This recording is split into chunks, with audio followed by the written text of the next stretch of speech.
नमस्कार मतदार बंधू आणि भगिनींनो, उद्या 26 एप्रिल 2024 रोजी आपल्या परभणी जिल्ह्यामध्ये लोकसभा 2024चे मतदान होणार आहे.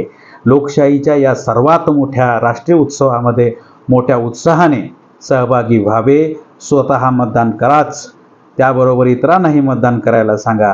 परभणीमध्ये तापमान खूप वाढलेले आहे, पारा खूप उंचावलेला आहे, तरी त्याची कसलीही तमा न बाळगता आपण मतदान करायला पाहिजे. आपण उन्हाची कोणतीही तीव्रता लक्षात न घेता, त्याची तमा न बाळगता आपण शेतीची कामं करतो, आपण सर्व कामे करतो. त्याच प्रकारे आपण 5 वर्षातून एकदा येणाऱ्या या उत्सवामध्ये सहभागी व्हावे आणि मोठ्या संख्येने मतदान करावे. कुठल्याही भूलथापांना, आमिषाला बळी पडू नये, कुठल्याही भेदभावाला किंवा भेदभावाच्या कल्पनेला बळी पडू नये. आपण मतदान करावे, मोठ्या संख्येने मतदान